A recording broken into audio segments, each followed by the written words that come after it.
Okay, YouTube, we got some more newspaper down.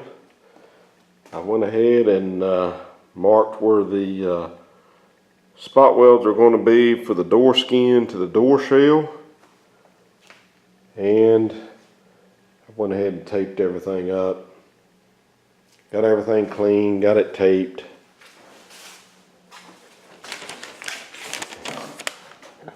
A lot of work just to apply some weld through primer. But like I mentioned, kind of not necessary, but we did go through a lot of effort to get the white epoxy down. So we're going to try to keep it white instead of a bunch of red overspray. Actually, I'll show you later, but part of this is actually going to stay the white epoxy. And then of course what you see will be painted body color, of course, which is also going to be white. But a lot of this in here, where the door panel is, I just plan on leaving it the white epoxy. Alright, one last bit on this door shell. This is the passenger side door shell. And I have come in here and just lightly removed some of the epoxy. I will be putting the weld through primer on this. This will be the side that mates to the door skin. I haven't removed the epoxy on the back side. I'll do that right before I final fit the door skin. And we'll leave that bare metal because that's actually what I'm going to weld. And once I dress the welds, we'll come back in here and sand and do whatever we need to do. Just apply some touch-up epoxy or whatever we need to do. Okay, YouTube, just real quick, wanted to give you a shot of this. This is some boring stuff here, but just wanted to get it on camera, let you know what we're doing. Gonna flip this over, remove all the paper, and I'll give you a shot of that. And then this door frame and the skin will be ready to go. Right here is where we'll bind up on our prep for the passenger side door shell.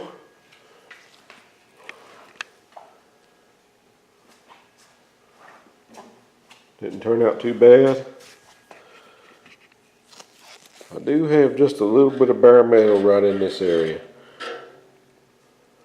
but I will take care of that before we actually put the skin on. Everything else is looking okay. Didn't realize how dirty this thing was until I was watching the video back from last week. Now this is actually where I did that clearancing for the screws. And then you see the Sharpie there and here. This is those areas that will be ground down to bare metal just prior to putting the skin on. And there's no use to do it right now because it's going to be a little bit and I just don't want to take a chance in the metal starting to rust. This is another place that we clearanced. And you can actually still see the factory weld right here. I didn't take it all the way down. You can actually see that. Hopefully you can see it. That's actually the factory weld there. I've marked it with a Sharpie. So now we'll go ahead and get that put up. And we'll drag the driver side frame and driver side skin out. And we'll do it all over again. Okay, YouTube, we're working on the driver side skin now. Pretty much a rerun of what I did on the passenger side, except for this time I think I will try to get a little bit better footage of actually installing the screws. We'll see how that turns out. But I do want to talk to you a little bit about my driver side door frame. So guys, I'm working on this driver side door frame right here. And I was putting the skin on it. I've had the skin on it several times, but I've got the holes drilled in the skin now where the plug welds are going to go. And so I'm really starting to pay attention at how the flange is going to fold over on the door frame and how the flange is going to land on the inside of the door frame and where the plug welds are going to be located at. And I was having a little bit of issues. I didn't like what I was seeing. It's been a big oversight on my part. Now, what I'm talking about, I found myself having to really pull in the ends. Put a lot of pressure down here on the top and on the bottom to get it to meet up. But there was one thing that I didn't like. I noticed that the peak of the skin was kind of puckering up and it wasn't laying flat against the frame like the passenger side. I've spent a lot of time on the passenger side, and just coming off of that, it's fresh in my mind, and I was like, what in the world is different with this? Well, you guys might remember this door frame, this part of the car was in an accident, and it looked like the skin was the only thing that was really damaged, the best that I could tell. Blasted all this area and it looked good and everything, but I want to bring you in for a closer look and show you an oversight on my part. So a little bit more history on this frame. This corner has been repaired. I left some of the bead right in the corner here, but I did finish the outside, and all that is in epoxy, and it looks really good. Also, this corner here, all of this has been reworked. This was all rusted out really bad. This is where the weather strip goes. Also, you guys may remember, this has all been worked. This was all rotted out. It's also where the weather strip comes over and lays over. I still need to drill a hole in this part of the frame, but I'm waiting till we get to that point. And this whole bottom edge from here all the way up to right here, all of this has been replaced. I did a full grind on the outside, but I did leave part of the bead down here in this corner for strength. So like I was mentioning, this frame should have been junked, but I set out to replace it, and I found another door that was pretty much looked like it was going to be a good candidate. It had a mouse nest in it, and it was pretty much gone. But the parts that I needed for this frame was actually good. And here pretty much what's left of this door shell from the donor door.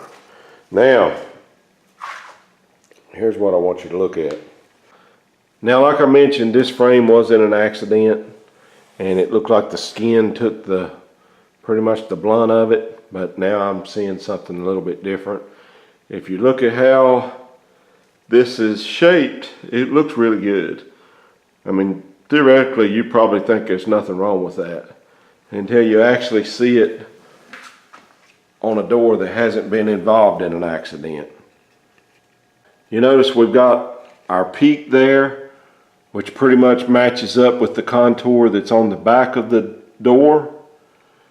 And right here, you'll notice how flat this is. And it don't start to rise up till right in here. Well, on my original door, I've already taken the measurements to prove it. It actually starts rising all the way back here. Starts to rise. And this is pretty thick steel. And that's what's pushed this corner in so far. I mean, it's pushed in quite a bit. And that's why that my edges, I noticed I didn't have hardly any material to plug weld to. That's because it's all pushed back. This corner of the door, when I measure off of my table, it's a lot higher. I mean, a lot higher. One other thing I want you to look at is the top side. Look at just how much it rises up right in that area. And then look at this area, big difference. So it's back to that again. I should have fixed it a long time ago. I just overlooked it. It's not really a mistake, it's an overlook. And I'm not quite sure how I'm going to fix it yet. I should have known something was up, because when I was working on this door frame, this was busted loose. And I was like, man, that's weird. They just didn't get it welded good from the factory. No, I think it busted during the impact. And I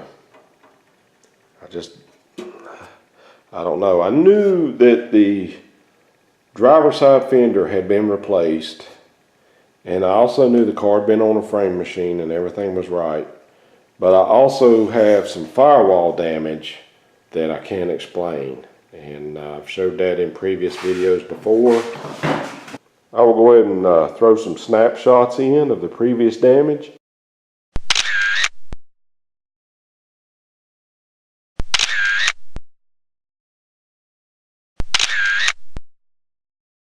That way, for all my new subscribers that may not be familiar with those videos, but this damage was right in this area if memory serves me right.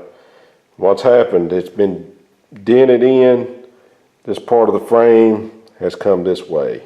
It's come outward. That's what we're seeing. So guys, it's one step forward, two steps backwards. We're back to the damaged frame again, and still deciding what I'm going to do.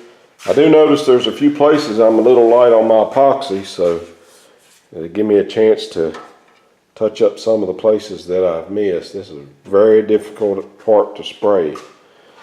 But I'd almost like to remove this brace and come in here and I want to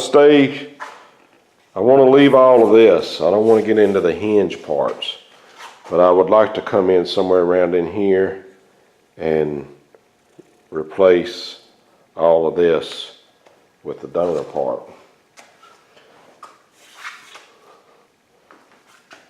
But I'm a little worried to remove that brace. I'm a little worried the frame may twist or something. I'm not real sure on that. Just going to do some thinking about it. Not quite sure. I really don't want to do any of that with the stage that I'm in, but I don't think I could straighten it with a hammer. Even if I heated it, stripped it all back down and heated it, I just don't know. But there's, like I said, there's